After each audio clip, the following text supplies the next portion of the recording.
Well, hey, friends, this is John Martin, and I'm here today with my partner in crime, Andrew Dungan. Uh, and how's it going, Drew? It's going great, man. Thanks for having me. Yeah. Um, we've been wanting to have this conversation for a long time.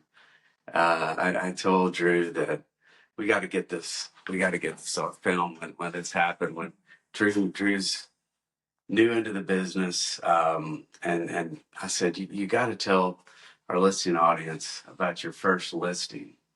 And we won't name names. Actually, we don't want to do that. But there was a first listing that he had that I was like, man, you can't make this up. Almost just to encourage any maybe new agents out there that are struggling a little bit with the real estate getting started. Tell us a little bit about that first experience. Yeah, the first one definitely wasn't easy. It was a journey of a transaction. Started out with a call. Actually, that you got a voicemail, and you said, "Hey, here's a number. Give this guy a call." So gave him a call, and actually, I get the guy's neighbors who picks up the phone.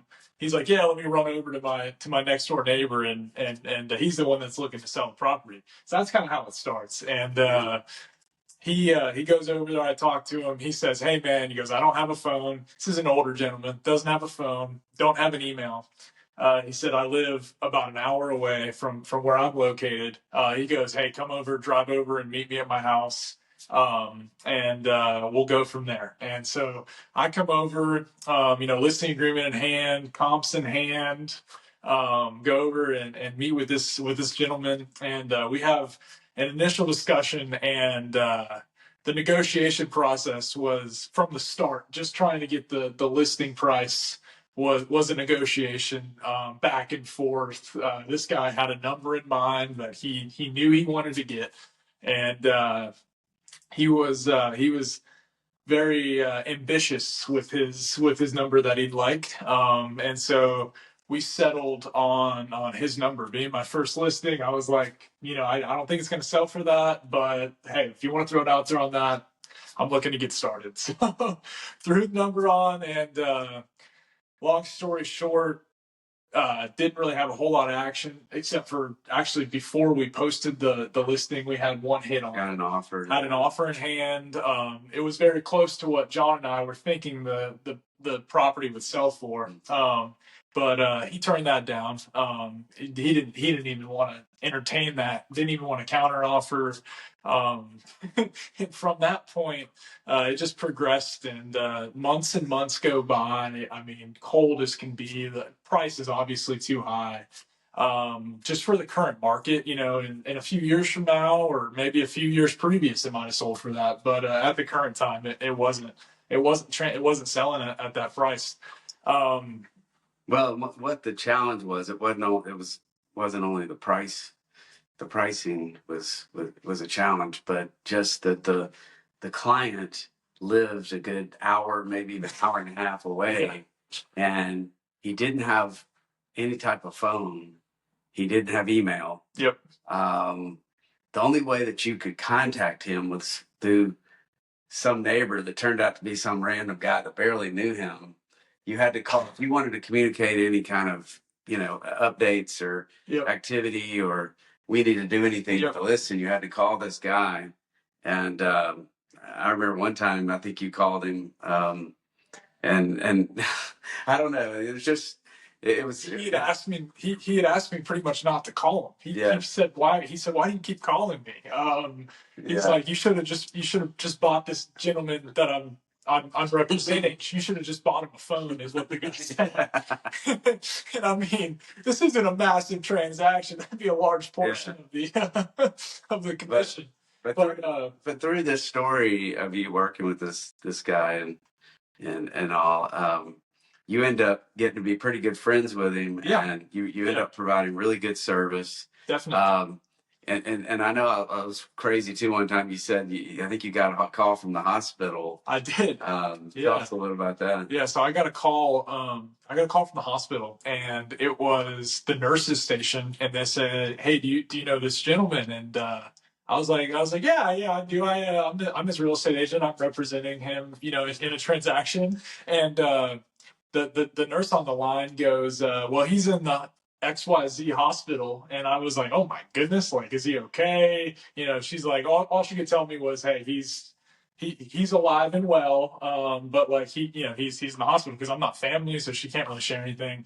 And so my first thought goes to his wife who's at the house. I go, I hope she knows that he's okay. So I mean, my first thought is, as a human being, if my fiance was in the hospital, I would want to know it. And what if she doesn't know? They don't have a phone. They don't have. What if there was? What if she had no idea? So I drove down there about an hour one way trip, so 2 hour round trip drive. Go down to check on her. Just to make sure she knew that he was in the hospital. He'd been there for a few days. She knew it. There was actually an ambulance that came and picked him up from the house. I still don't know to this day really exactly the details of the medical stuff, but he had some stuff going on medically. I just thought it was so Yeah, cool that this gentleman was in the hospital and very obviously we prayed for him, but Yep. just Yep. that he thought to call you, it's just great, that He knew my number. That was the only number he knew. So and and throughout the journey of this listing, it's just a great learning because like every time we needed any kind of modification done to the listing or anything signed, which comes up a lot, Drew, you're driving an hour and a half to go get things signed.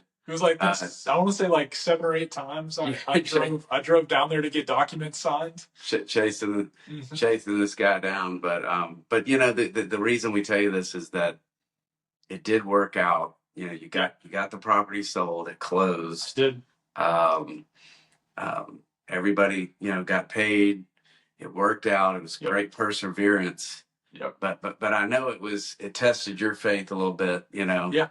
in the beginning, because you're just like, oh my gosh, you can't, you can't make this up. Like You can't. There's in this day and age of digital world, trying to do business with no email, no phone. But it's almost unheard of in this day and age. Yeah. I mean, that's the 1% of the 1% that doesn't have a phone or email address. I mean, but yeah, so that was kind of the majority of the story. One part is that I forgot to mention. The very first time I met him on the listing agreement, whenever we were talking through the listing agreement, after we signed it, he gave me he went in his car and he pulled out a Bible actually, and he gave me a Bible.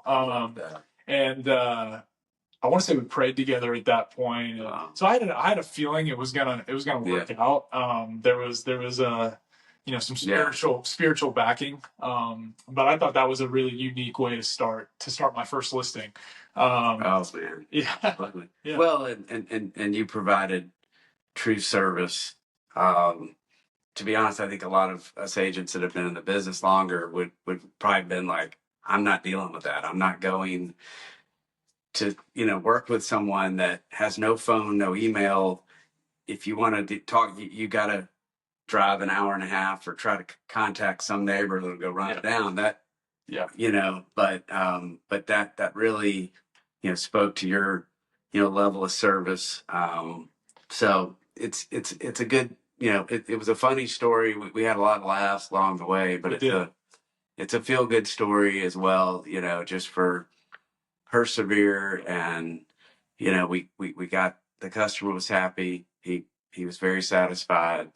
He loves Drew. Things worked out great. So just wanted to share a kind of a funny, feel good first real estate sale with Andrew Dungan. Yep, they're not all going to be smooth, but if you keep persevering and push through the difficult times, that they're all going to work out. So, is there any advice you have for any newer real estate agents out there, kind of like yourself?